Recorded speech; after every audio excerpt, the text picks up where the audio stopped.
તો અમદાવાદ પ્લેન ક્રેશની ઘટના અત્યાર સુધીમાં ડીએનએ માટે 240 સેમ્પલ લેવામાં આવ્યા છે અને ગ્રાઉન્ડ પર હતા તે લોકોના પણ સેમ્પલ લેવામાં આવી રહ્યા છે. સેમ્પલ મેચ કરવાની કામગીરી અત્યાર સુધીમાં 8 મૃતદેહ સોંપવામાં આવ્યા. સિવિલ હોસ્પિટલ ખાતે આરોગ્ય અધિકારીઓ પહોંચ્યા છે. સેમ્પલ લીધા બાદ હવે પ્રોસેસ આગળ ચાલશે. તો હાલ ડીએનએ સેમ્પલ લેવાની કામગીરી શરૂ કરવામાં આવી છે. જે ફ્લાઇટમાં સવાર હતા મુસાફરો તેમના પણ સેમ્પલ લેવામાં આવી રહ્યા છે. તેમના પરિવારજનોના તેમજ જે ગ્રાઉન્ડ પર જે પરિવારો હતા તેમના પણ સેમ્પલ લેવામાં આવ્યા.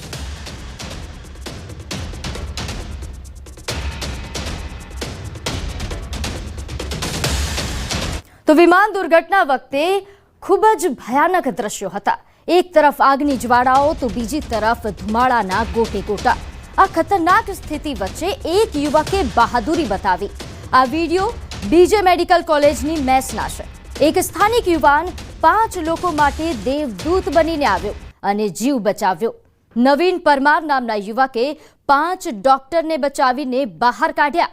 તે કાચ તોડીને પહોંચ્યો હતો બિલ્ડિંગમાં ફસાયેલા વ્યક્તિને બહાર કાઢવાનો મિત્રએ વિડીયો પણ ઉતાર્યો. યુવકે કહ્યું કે મારે ડોક્ટર બચાવવા હતા એટલે કાચ તોડીને કૂદ્યો. યુવકે ન્યૂઝ 18 સમક્ષ વર્ણવી સમગ્ર ઘટના.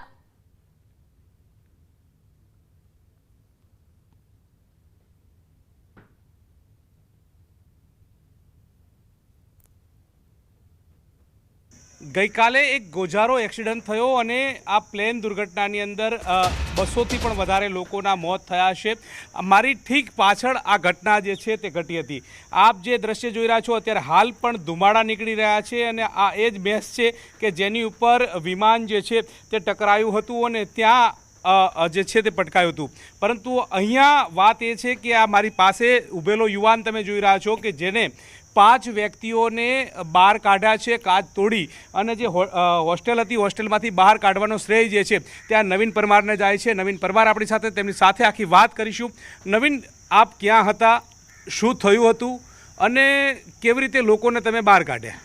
હું એકચ્યુઅલીમાં મારા એક સેમસાન હતું ત્યાંથી નીકળતો હતો. મારાથી મેક્સિમમ 300-400 દૂર મીટર હતું. તો હું ત્યાંથી જોયો ધમાકો જેવો થયો હતો ને ધમાકો જોયો ને હું ને મારો દોસ્ત મિત્ર હતો મારો આનંદભાઈ છે.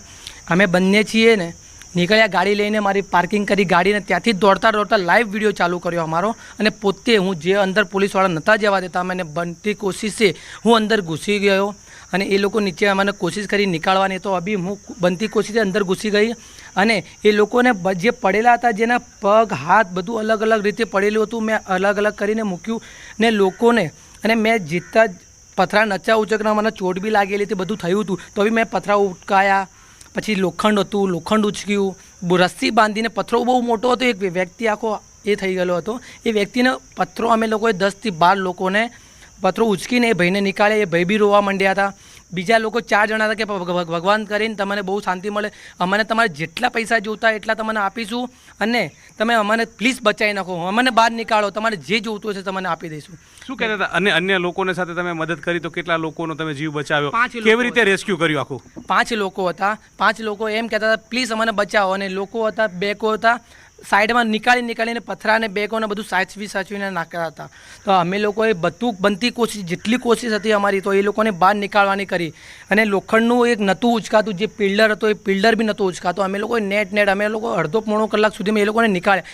મારાથી નહોતું ઉચકાતું તો બી એક ભાઈને મેં ઉપાડીને નીચે મૂક્યો. નીચે બીજા માળાથી ઉપરથી લઈને બીજા માળાથી મેં ઉપાડીને એકલો નીચે એમને મૂક્યો અને એનો વિડીયો બી મારા પાસે છે. એમને મને થોડું ચોટ લાગેલી હતી. ક્યાં વાગી ત્યાં કેવી રીતે વાગ્યું? આ ક્યાં વાગ્યું હતું અને કેવી એક્સિડન્ટ થયું હતું મારું તો બી મને લાગેલું હતું. એના પછી મારો પગ બી ત્યાં ફસાઈ ગયો ભાઈને. મારા ચપ્પલ બી ત્યાં અંદર જતા રહ્યા એ ભાઈને ઉચકવામાં તો બી મેં એમને બચાવી નાખ્યા. એની જાન બચાવી 5 લોકોની બચાવી નાખી મેં. ડર લાગતો તો? ડર નહોતો મને મરવાનો બિલકુલ બી ડર નહોતો લાગતો. મારા પપ્પાએ મને એટલું જ શીખવાડ્યું છે લોકોની મદદ કરવાનું છે, બીજું કંઈ નથી કરવાનું. લોકોની મદદના કારણે આપણને એ કરી નાખ્યું છે. અને મને ઉપરથી પ્લેન ગરમ હવા બી આવતો તો મને પ્લેનની વરાળ બી આવતી હતી જે ગરમ લોકો કે નીકળી જાવ પણ મારે લોકોને બચાવવા હતા. આપણા ભગવાનને બચાવવાના હતા. અંદર ભગવાન જેવા હતા આપણે ડૉક્ટર સાહેબ લોકો એમને બચાવ્યા અમે લોકો. જે બીજે મેડિકલમાં જે ડૉક્ટરનું ભણતા હતા એ તમારે ભગવાન માનો છો? એને બચાવતા હતા? એમને બચાવતા હતા. મને બીજું કોઈને મતલબ નથી. હવે પેલાના તો એ લોકો તો પૂરા કાળા મેચ થઈ ગયા હતા, એ લોકોના મુંડી બુંડી બધું કાળું થઈ ગયું હતું. એને તો આપણે નહોતા બચાવી શકતા, એમને ભગવાનને સારું લાગી ગયું હતું. પણ જેટલાને બચાવવાની કોશિશ હતી, બનતી કોશિશ અમે બહુ જ મેક્સિમમ મેં 3 કલાક સુધી મહેનત કરી છે અંદરમાં, અને લોકોએ મને સપોર્ટ બી કર્યો છે. ના સારું લાગ્યું છે મને. ચોક્કસથી તો તમે જોઈ રહ્યા છો પાછળ કે આગ હતી, અફરાતફરીનો માહોલ હતો. આ તમામ વચ્ચે આ યુવાને એક સરાહનીય કામ કર્યું છે કે જે લોકો ફસાઈ ગયા હતા, આગની ચપેટમાં ના આવી શકે અને ત્યાંથી તેમને સુરક્ષિત બહાર નીકળે તે પ્રકારની કામગીરી જે છે તે આ યુવાન દ્વારા કરવામાં આવી હતી. અને આ યુવાનને જે છે તે 5 જેટલા જે બીજે મેડિકલમાં અભ્યાસ કરતા ડૉક્ટરો જે છે તેમને બચાવવાની વાત જે છે તે તેમના મુખેથી સાંભળવા મળી રહી છે. અને તેનો વિડીયો આ યુવકે પણ નીચેથી લીધો છે અને આ વિડીયોની અંદર આ તમામ ઘટના જે છે તે બની હતી તે કેદ પણ થઈ ચૂકી છે. કેમેરામેન પંકજ મકવાણા સાથે ગૌતમ શ્રીમાળી, ન્યૂઝ 18 ગુજરાતી, અમદાવાદ. તો આ તરફ મેઘાણીનગરમાં આવેલા હનુમાન મંદિરના મહંતે પણ પ્લેન ક્રેશની ભયાનક ઘટના વર્ણવી. તેઓ કહ્યું કે ભયંકર અવાજ આવ્યો, જાણે કે મિસાઇલ ત્રાટકી હોય એવો બ્લાસ્ટ થયો. પ્લેન ક્રેશ બાદ લોકોની ચીચિયારીઓ સંભળાતી હતી. એર દુર્ઘટના થઈ હતી, 24 કલાક વીતી ચૂક્યા છે. અત્યારે હાલ તમે જોઈ રહ્યા છો કે આ જે ઘટના બની હતી તે સ્થળ સીધું તમને અહીંથી જોવા મળી રહ્યું છે કે જે બિલ્ડિંગ સાથે ટકરાયું હતું ત્યાં જાણે બિલ્ડિંગના કાળા કલરથી રંગાયેલી હોય તે પ્રકારના હાલ હવાલ જે છે તે જોવા મળી રહ્યા છે. ઠીક તેની બાજુમાં આ કમ્પાઉન્ડ આવેલું છે, એટલે કે આ કોર્ટ કચેરીનું પરિસર હતું, ત્યાં કમ્પાઉન્ડ જે છે તે જોવા મળી રહ્યું છે. અને ત્યાં વર્ષોથી આ હનુમાનજી મંદિર જે છે તે આવેલું છે અને અહીંયા આ હનુમાનજી લગનિયા હનુમાન તરીકે લોકો આ હનુમાનને ઓળખે છે, તેમની પૂજા અર્ચના કરે છે. અને ત્યાં અત્યારે હાલ આ મંદિરના મહંત શ્રી હીરાલાલ જગુજી છે, તેમણે આ સમગ્ર ઘટના જે છે તે ગઈકાલે જોઈ હતી અને આપણી સાથે તેઓ છે, તેમની સાથે વાત કરીશું. ગઈકાલ આ ઘટના ઘટી ત્યારે તમે ક્યાં હતા, કેવો ધડાકો થયો હતો અને શું આખી ઘટના હતી?